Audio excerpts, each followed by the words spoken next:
Happy Christmas, everyone! Do you guys know what Christmas is really about? It's not friends, it's not family, it's not even about Jesus. It's about video games. So I'm going to be counting down my top 3 video games of 2013. So let's start off with my number 3 pick.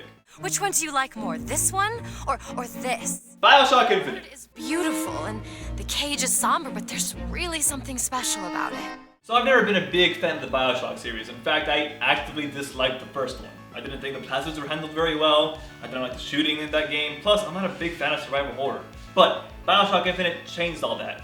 The new shooting mechanics feel a lot more like a regular FPS, and while some people dislike that, I kind of love it. It made the game more enjoyable to me. Also, vigors were much more better handled. As a person who likes playing as mages, I like to shoot my vigors and my spells very often. I couldn't do that in the original BioShock. Thanks to Elizabeth in this game though, she kept throwing salts at me and it felt like I had infinite magic powers, and that's what's made it feel so fantastic. And that's why I like BioShock Infinite as my number 3 game. So I know you must be asking yourself, what could possibly be better than BioShock Infinite? Well, I got 2 more picks for you, and my number 2 pick is a great little handheld game for all ages. It's Pokemon X. It's no secret that I'm a huge fan of JRPGs, and in fact, Pokemon's one of my favorite JRPGs of all time, except for Persona.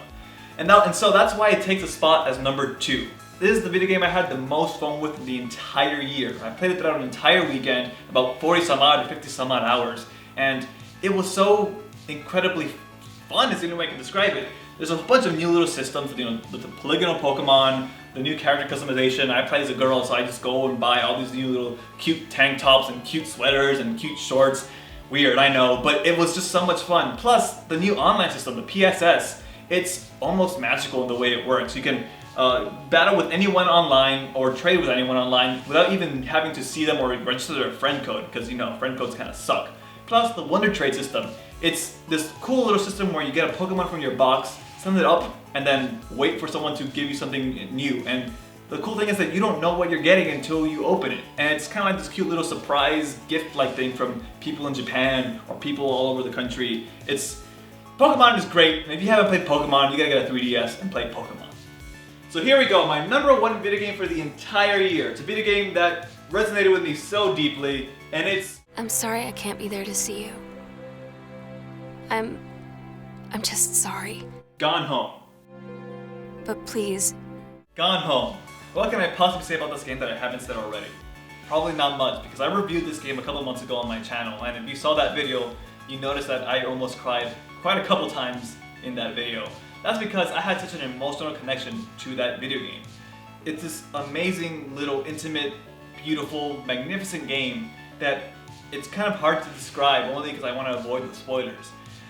The world building is so fantastic. They put so many little details into this empty house to make you feel at home, and it makes you feel like you're discovering all these new things about your family that you haven't seen for about a year.